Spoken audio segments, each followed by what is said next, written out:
Hola, ¿qué tal? Bienvenidos a un nuevo video. En esta ocasión vamos a revisar la unidad 4, la segunda parte. Y en esta unidad ya revisamos el pasado simple contra el pasado continuo. Ahora vamos a introducir un nuevo pasado que sería el pasado perfecto, que viene en el ejercicio número 8, Grammar Focus. Ok, aquí en la introducción del punto número 8, Grammar Focus, vamos a empezar a ver las diferencias que hay entre los pasados que ya revisamos en la unidad anterior, el pasado simple y el pasado continuo, y cómo también vamos a introducir el pasado perfecto en una oración larga. Vamos a utilizar dos tiempos en una sola oración, combinando estos tres tiempos, pasado simple, pasado continuo y pasado perfecto. Ok, ¿cómo se utiliza el pasado perfecto? Para cuestiones rápidas y que se te quede lo más pronto grabado en tu cabeza, el pasado perfecto sería lo equivalente al español a las conjugaciones había y un verbo en terminación ado, ido, ¿no? Por ejemplo, aquí tenemos unos ejemplos. El auxiliar had y hadn't sería el equivalente al había, al habían, yo había, tú habías, él habían. No estamos hablando de existencia, sino de una conjugación de un verbo. Y el verbo en pasado participio, que sería la tercera forma de cualquier lista de verbos. Y ya combinado sería yo había hablado, yo había aprendido, yo había viajado. Es muy importante que tengas esa conjugación presente en cuando estés realizando ejercicios o lo quieras utilizar.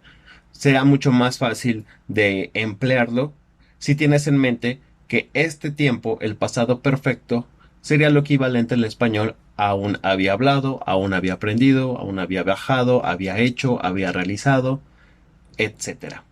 ¿Vale?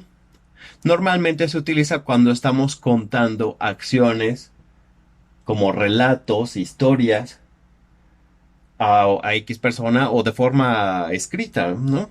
De yo había realizado esta acción cuando de repente pasó esto o estaba realizando otra acción, ¿vale? Eso es en pocas palabras el pasado perfecto. Ok, aquí vamos a revisar una línea del tiempo para saber cuándo utilizar el pasado perfecto. Normalmente el pasado perfecto se utiliza para expresar la primera acción que sucede en la línea del tiempo. Tú tienes aquí la primera acción, que es alguien irrumpió en nuestra casa. Someone broke into our house. Posteriormente, te das cuenta cuando llegas a casa. We arrived home. Entonces, siempre la primera acción que sucede en la línea del tiempo es la que se va a expresar en pasado perfecto. Las acciones posteriores se podrán expresar en pasado simple o en pasado continuo. En el punto número 3, aquí ya vemos la oración ya combinada. Dice, we discovered that someone had broken into our house. La primera acción fue que alguien se metió a la casa. Entonces, esa primera acción se expresa en pasado perfecto y la acción posterior la puedes expresar en pasado simple o en pasado continuo, dependiendo de tus necesidades, de qué es lo que quieras expresar, ¿no? Y creo que hasta aquí sería la explicación del pasado perfecto. Esta explicación te sirve si necesitas utilizarlo para tus tareas, para un examen, y te piden que hay distintos tiempos, los tres tiempos en pasado, pasado simple, continuo y perfecto, y te piden que elijas el adecuado. Ajá. Entonces, siempre tienes que analizar cuál es la acción que pasa primero en la línea del tiempo, y esa normalmente es la que se va a utilizar en pasado perfecto. Vemos aquí otros ejemplos. El pasado simple. Primera oración, when I came back, someone had stolen my wallet. O sea, cuando regresé, alguien había robado mi cartera. Podemos aplicar el mismo concepto que acabamos de ver. ¿Qué acción pasa primero en la línea del tiempo? Primero alguien me roba la cartera y después yo veo cuando sucedió eso. Cuando regresé, alguien ya se había robado mi cartera. ¿Vale? Segundo ejemplo, simple past, they were able to steal it because I had forgotten to lock the locker. Primero, eh, se te olvidó ponerle seguro al locker y por eso fueron capaces de robarla. Y luego en la última oración, pasado continuo, I was working out and I had put my stuff in the locker. Primero tú habías puesto tus cosas en el locker y después estabas ejercitándote. Entonces recuerda que la primera acción que pasa en la línea del tiempo es en pasado perfecto y las acciones posteriores pueden ser en pasado simple o en pasado continuo.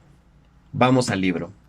Ok, aquí en el punto número 7 tenemos una conversación donde tú vas a ver los ejemplos que acabamos de ver en la explicación, ver el uso del pasado perfecto con los otros dos tiempos. Y ya en el ejercicio 8 lo que tengo que realizar es, primero, voy a elegir el tiempo adecuado para cada oración, pero vamos a hacerlo por partes. En la columna A solamente vas a utilizar el pasado simple o el pasado continuo, una especie de repaso de la unidad anterior, que ya sepamos utilizar cuándo usar el simple y cuándo el continuo. Y en la columna B ya vas a utilizar el pasado simple o el pasado perfecto. Exclusivamente el pasado simple o el pasado perfecto. Ajá, todavía no te piden que utilices el continuo. ¿Vale? Entonces tú ves, lees las oraciones de acuerdo a lo que estén expresando y tú decides cuál es la conjugación que se tiene que utilizar. Recuerda, columna A, exclusivamente vas a utilizar pasado simple y pasado continuo. Y en la columna B, pasado simple o pasado perfecto. ¿Vale? Después, aquí en el inciso B, vas a unir las oraciones. Por ejemplo, esta oración número 1 se une, termina la idea con alguna de estas, con A, B, C o D, dependiendo de lo que hayas completado. En el número 9 tenemos vocabulario.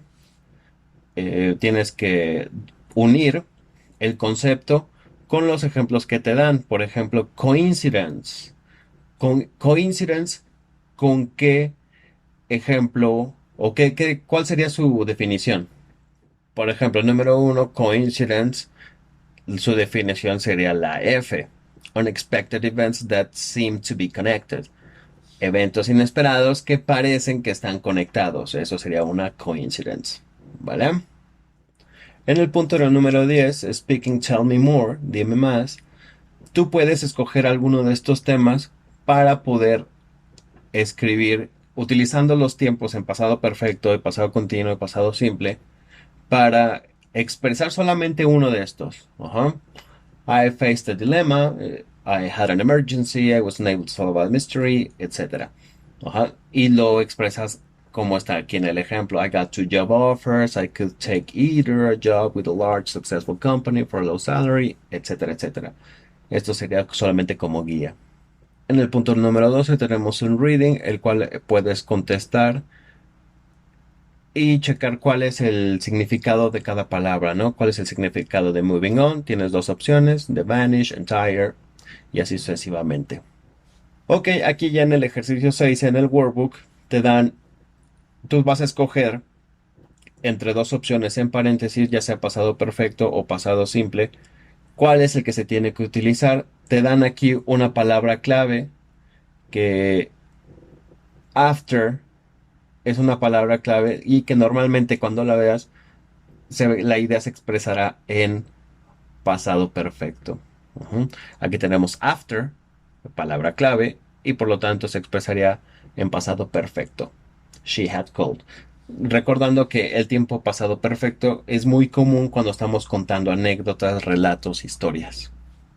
En el punto número 7, what a story, tenemos aquí estas expresiones con what a disaster, what an emergency, what a triumph, what a lucky break, and what a dilemma. Y de estas opciones tú vas a poner el que mejor quede como título para estos párrafos. También hay palabras en negro, remarcadas en negrito. Y tratar de checar cuáles serían sus significados. En el punto número 8 tenemos que utilizar ya los tres tiempos, ya sea pasado simple, pasado continuo o pasado perfecto. Te dan los verbos en paréntesis. Recuerda, el pasado perfecto es el que se va a utilizar cuando la idea en la línea del tiempo es la primera. Cuando es la primera idea, la primera acción que pasa en la línea del tiempo es la que se va a utilizar en pasado perfecto. Y las acciones posteriores tienen que ser ya sea en pasado simple o continuo. ¿Cuál vas a utilizar de esos dos? También recuerda lo que vimos en la unidad anterior. Palabras clave, si son acciones terminadas o si fue una acción continua. Tú tienes que checar eso y elegir el que mejor complete este pequeño ejercicio. Ok, y hasta aquí lo dejamos. Esto sería la primera parte, no, la segunda parte de la unidad 4 del Interchange 3. Espero que haya quedado claro. Cualquier cosa lo vamos a revisar ya en clase. Y nos vemos en el siguiente videito. Saludos.